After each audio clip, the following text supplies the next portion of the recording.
Hi, and welcome to a special edition of Penguins Shootout on Herald-Standard.com. This is the NHL Stanley Cup Playoffs edition where we take a look at all the matchups, your Penguins included, and break it down and see what we think is going to happen here in the postseason for the NHL. So let's get right to it, Derek. We're going to start in the West, and first is I'll give you the seeds real quick in the West. We got Vancouver, the top seed, plays the Kings, 8th seed. We have St. Louis as the 2 seed playing the San Jose Sharks, the 7th seed. 3 seeds Phoenix playing the Chicago Blackhawks, the 6th seed. And then the 4-5 is Nationals, the 4 seed, has home ice over the Detroit Red Wings, the 5 seed. So in the West, what do you think? We're going to start out there. Well, the West, it's dominated by two teams particularly that dominated the top of the standings. Vancouver, no really surprise there. They were the Western Conference Final champions last year. Bowed out to the Bruins in the finals. Yep. And St. Louis really come on strong with two All-Star caliber goalies in Jaroslav Halak and Brian Elliott. Yeah. So they face the Kings today. Kind of a Philadelphia West flavor to them. They have with that deal last year. They sent Mike Richards to Los Angeles, and sent Wayne Simmons back. But the Kings also have Jeff Carter now. They got him in a trade from Columbus around the deadline. Former Flyer, yeah. So we have some familiar names in this Western Conference matchup, 1 versus 8. But of course, the Sedin twins are the big names of Vancouver. Yeah. You think of Vancouver, think of the Sedins, you think of Luongo. Yeah, and maybe even some of their other guys on the back end with.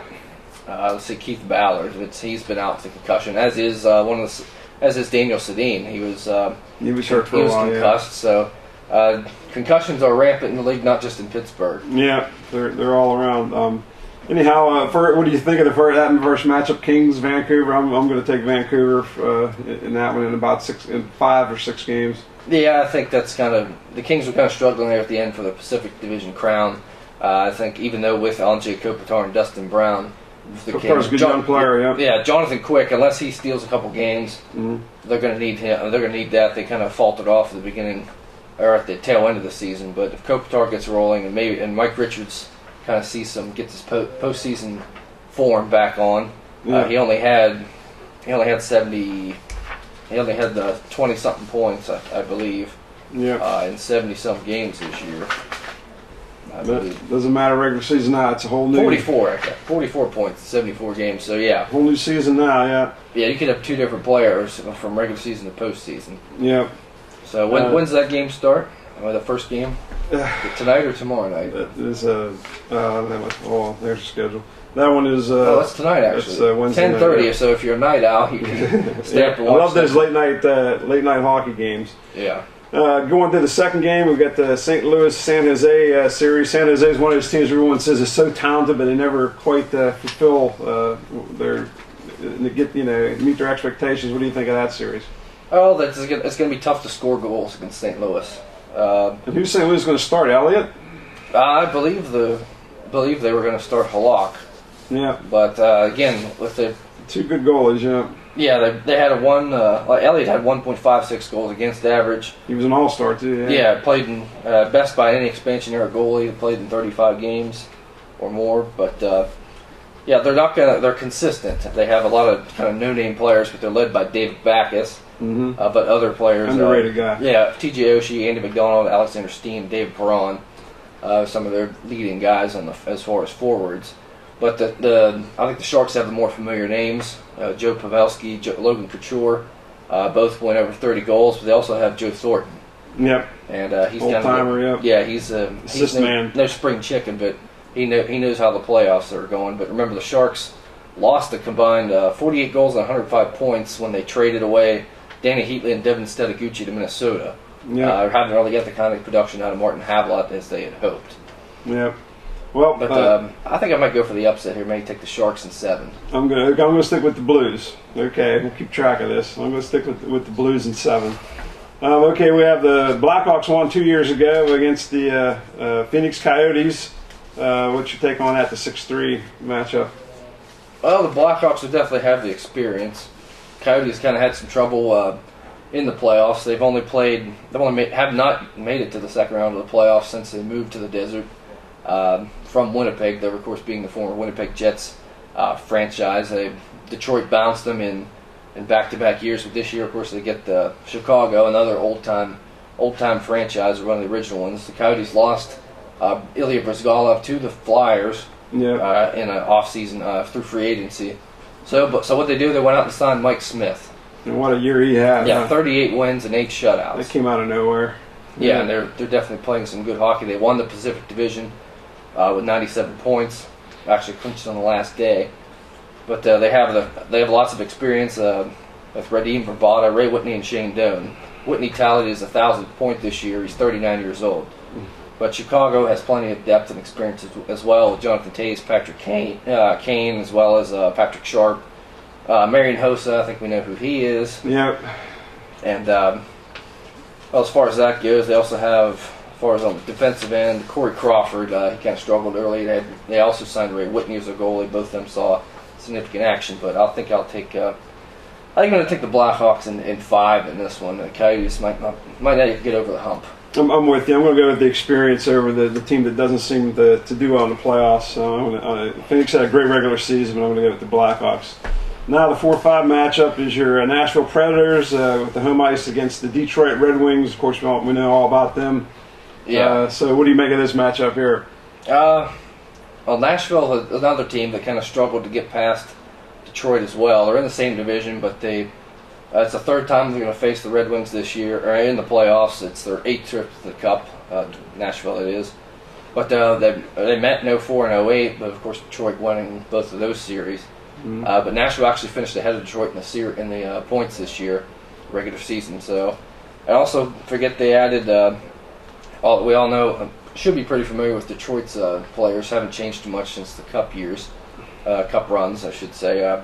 But Nashville, they've added a lot. They were a solid team to begin with, but they've added several teams that looks like they're loading up for bear, going for a deep postseason run. They added Paul Gausted. Andre Kostitsyn came over from the Montreal. Yep. And then they added Alexander Radulov. You might ask, who is he? Well, he's the guy from Russia. Yeah, he played for Nashville a few years back, defected, kind of reneged on his contract, went to play in Russia for a few years, and now he's fulfilling that last year in his contract. They were wondering if there was going to be some bad and harsh feelings there, but I guess he moved in they seem to have accepted him. Yeah, and he's proved himself. He has 3 goals, 4 assists, and a shootout winner. So, also David Legwand reached 50-point plateau. But as far as the Red Wings, it might be showing some signs of age. Nicholas Lidstrom has a deep bone bruise in his ankle, so he's definitely not at 100% out there. And Darren Helm is also injured, the third-line center. So I'm not saying that the Red Wings are doomed here, but I think Nashville's going to give them all they want. Yep. I think I'm going to take Nashville in 7. I'm going to take the Red Wings in 7. I think they got enough to get through at least one round here. I think they're going to gut it out and get through that round. In the first round, do you want to go to the first round in the East now, or do you want to keep extending in the West? Let's just go with the first round here in the East. Okay, we'll just go through first round matchups on this show, and of course we have the Islanders. I mean, not the Islanders, the New York Rangers. The number 1 seed against the Ottawa, which dropped to 8th. Well, Ottawa was close to having the 3 seed, ended up as the 8th seed. What do you think of that matchup there? New York with the most points in the East. It's kind of a weird matchup because Ottawa actually won the season series. I think the Rangers really would rather play the Caps. Yeah. Okay, Senators won 3 of the 4. Yeah. That was the whole thing. Wonder why Rangers didn't play harder in that season finale. Yeah. If they'd won, they would have clinched the Caps beat them and moved up a spot. Yeah. Yeah, and Ottawa fell down. They had a slump late, but Ottawa's kind of a streaky team. They score a lot of goals, but they also laid in a lot of goals. So, and New York's kind of the opposite of that. They hardly allow any goals and don't score that much. No. And Henrik Lundqvist is being considered for the Vezina Trophy. Maybe some would say the MVP. But in this one, it'd be nice to see the Senators knock them off, and I think I'll take the Rangers in 6. Yeah, I'm with you exactly on that. I like New York in about 6 games in that series. New York's Lundqvist is tough to beat. I don't think he's going to go out in one round. Lundqvist. The second round we have Washington talking about Lundqvist for New York. Washington. Who's Washington's goalie right now? Washington and Boston. The Bruins number 2 seed, Caps number 7 seed. Ovechkin's been hot lately. Caps come on a little bit late in the year. Yeah, they signed Washington. They signed Thomas Vokoun in the offseason. Came over from the Florida Panthers in free agency, thinking, the Penguins had trouble playing him when he was in Florida. So what's going to do? Going to be bad news for Penguins, but Penguins fans, good news for the Capitals, of course. But he's hurt right now with a groin injury, and backup Michael Neuvirth has a lower body injury. Of course, we're going to hear a lot of that in the postseason. Very vague statements. Upper body, lower body, yeah. So now that leaves Braden Holtby. Who? Yeah, exactly. He played the other. He only has 21 games of NHL experience, but he is 14-4-3. He got called up from Hershey. So we'll see how he handles the postseason. Yeah, but they're playing Boston, so the defending Cup champions. They know what they're doing. They're a very stingy team. Is Thomas healthy? Yeah, I believe he's healthy. Mm-hmm. But he finished with 2.36 goals against, 920 save percentage, 35 wins. Tuukka Rask is the backup, but he's still a solid option there. Mm-hmm. But I think I'll take Boston in 5. The Capitals just kind of they're not the same team as they had been in years past. I think Washington's going to make them work a little bit. I'm going to say Boston in 7. The next matchup we have is number 3 seed somehow Florida, although they're lower in points, against the New Jersey Devils, number 6 seed. Not a real big marquee matchup, but what are you thinking of this one here? It's a game. It's a series of a lot of storylines. New Jersey coach Peter DeBoer used to be the coach down in Florida. Lots of teams, lots of different, like I said, teams that, or players I should say, haven't had playoff experience of getting in, especially on Florida's side. But Florida has several playoff experienced players, like Brian Campbell came over from the Blackhawks in free agency. So there are some players that know what it takes to get that deep, but I just think New Jersey has been playing too hot as of late with Ilya Kovalchuk and Martin Brodeur. I'm going to take the Devils in 5, maybe 4. Yeah, I like the Devils in 4 there. And then we get to our favorite series. That would leave the number 4 seed Penguins and the number 5 seed Flyers playing each other. Starts out at Consol Energy Center, a place where the Flyers have done well. What's your take on this matchup here? Penguins, Flyers. Sounds like a conference championship instead it's a first round matchup. Yeah, it's teams don't like each other. It's been well documented. If games get out of hand, don't be surprised if fisticuffs occur on the ice. It just depends on what. I think the game's either it's gonna be a tough series, but with the goaltending, they have Ilya Bryzgalov, as mentioned earlier. He struggled early. He really caught fire then late in the season. Yeah, he really turned it around. Yeah, I believe he had 3 shutouts in the month of March alone. Yeah. And, but the ironic thing is that the games he's played, at least the one he played in Pittsburgh, he's lost. But until the last game of the year, Bobrovsky, the backup, hadn't lost in Pittsburgh. So yeah, there was a little debate on who they were using, but you got to use Bryzgalov. Yeah, I think Coach Laviolette made that clear that Bryzgalov is the number 1 goalie. So if the Penguins are healthy going into the playoffs, and many experts are picking them to go win the cup. But sometimes that can be a curse, or everybody's expecting you win and you fall flat on your face in the first round. But this is a tough matchup.